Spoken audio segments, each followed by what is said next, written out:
Now you're able to actually edit your forecast settings in bulk. So for example, if you ever wanted to change your adjusted velocity on multiple products via an Excel document, you're able to do that now. The way to do that is simply by going to settings, bulk import, export, and selecting the forecast settings option and downloading it. Once it's downloaded, you'll have the ability to download that Excel document, which will look something like this. You'll notice that there will be multiple tabs along the bottom that will show you everything from the ability to do your forecast settings to lightning deals, manual seasonal spikes, as well as there will be a dictionary or glossary about all the different kind of values and what you can input into the system. Now, a couple very important things on the dictionary page before we get into each of the sheets and how it works. Make sure to understand one of the most relevant ones is date. The date formatting. Whenever you need to input a date, you'll notice on the dictionary, it must be formatted year-month-day. So again, the easiest way to do that is in Excel. Just make sure that it's always formatted this way. It's one of the options within Excel that you can pick. Always make sure this is a standardized format. A little update here after the fact. I'm updating this video. Sometimes we've noticed that you'll get these error messages and about invalid date format. And what we found is that a lot of times on Excel, they will format this column, anything with a date in it. Excel will try to reformat that into a date format. So what we want to make sure to do is highlight that row and come up here and make sure that this is changed to text. And when you format this column as text, then it won't try to reformat it in Excel back to a date. It has to be in this format in order for it to work, as Dan mentioned earlier in this video. So just make sure that you've got this set up correctly with the date, with the year, the month, and then the day. And it is also formatted in text if you have any of those upload problems.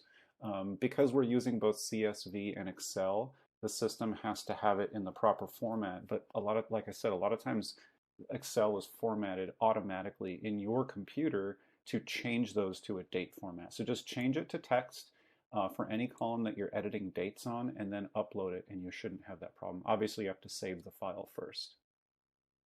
Okay, moving on. If you ever see anything such as this that has some pound symbols, all this is meaning you can put a number in that place. So for example, if you were leveraging on the forecast, and we will go back here, if you were selecting in your adjusted velocity to do, or actually, sorry, in your order frequency, or order schedule for that matter, custom number of days, and you were picking every 8, 9, 10, 33 days, the way that would look here is when you would input days, you could copy this, right? You could copy that cell, and in your order schedule right here, column H, you'll notice that you could input something, let's say instead of 1M being 1 month, you could put in custom days, and this could be 33. So this is more just letting you know anytime you see within the dictionary pound symbol, for example here, adjusted velocity M, you see some pound symbols with decimals. That is all that's referring to. So let's get into what each of these are and how you can manipulate each of the actual areas within your settings. Okay, so you'll notice you have column name, allowed values, and a description or notes. So moving over to your forecast settings, you're going to notice, left to right, you'll have a forecast ID, product name, ASIN, marketplace region. So these are really kind of indicators for what the actual information is going to be. And the most relevant thing is going to be forecast ID, because this ID is something that's internally generated by SoStock so that we can identify, this forecast for this particular, or this one for this particular ASIN is this forecast ID, and that will become more relevant when doing things like updating lightning deals or manual seasonal spikes, you'll notice that it appears here on the other pages as well, or other sheets. So moving across, outside the gray is really the different areas that you will be able to edit. Okay, so for example, adjusted velocity. If you want it to be a manual velocity, you'll notice here that there will be an M. Or here is, this means the 60, 30, and 15 day. Again, manual velocity. Even if you wanted to, going back to the dictionary, you're going to notice that if we scroll down here, adjusted velocity, you can do last year's sales. So if you were wanting to use last year's sales in your forecast, for example, if you were in your adjusted velocity here and you wanted to use last year's sales as your option, then you would use LYS in the forecast settings. So for this forecast, if for dog food bundle, I did not want to use M is for manual velocity. If I wanted to use last year's sales, I would simply replace it with that.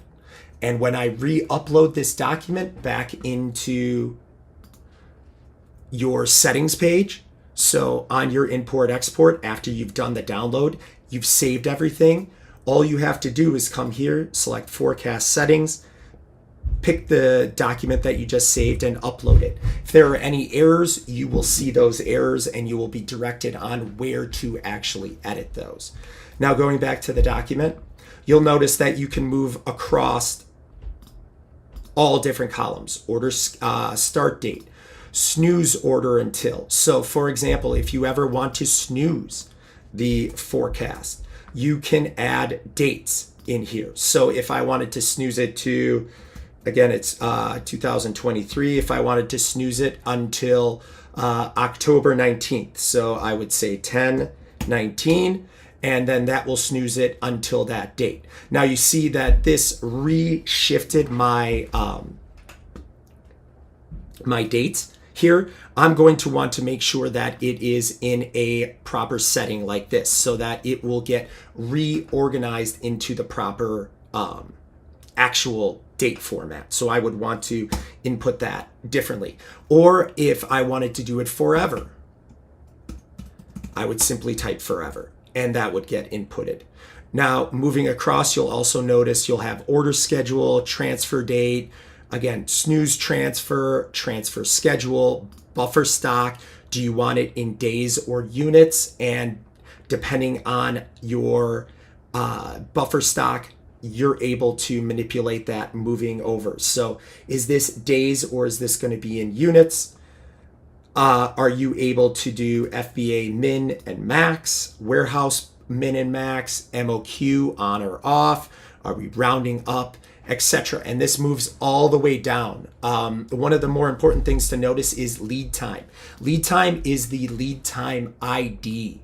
So default lead time, if you go back to SoStocked, you're going to notice that in your lead time, so if you go to settings and any of your lead times, you'll notice there's an ID number. So you can simply click and copy that. So if there's a default lead time that you want to change it to, simply make that lead time in here by making a new lead time and you can copy that ID number. Continuing to move forward through the document, these are all the default settings or settings that you can change. If you ever want to add a new lightning deal or a new manual seasonal spike, you're able to do that as well. But the beauty in it is that you're in your forecast settings, you're able to, let's say I wanted to add a manual or a lightning deal for this, the large diameter silicone straws. I simply grab the ID, go to my lightning deal, input that ID here, then I'd input the start and end date, the amount of units, and you'll notice that there's a remove column on each of the sections here. All you have to do is the remove column is basically the same thing as if you were in a forecast. And let's go back to our forecast. If you were in that forecast and we go down to lightning deals, If I wanted to remove that, if I was to click the X and save, that is the same thing as just removing it. So if I didn't want this lightning deal to be relevant anymore, I would simply put yes there. And when I upload it back into the document, that would remove this lightning deal and it would no longer be there. Another nice thing that you can actually work through on the actual forecast settings is that this allows you to save your forecast settings.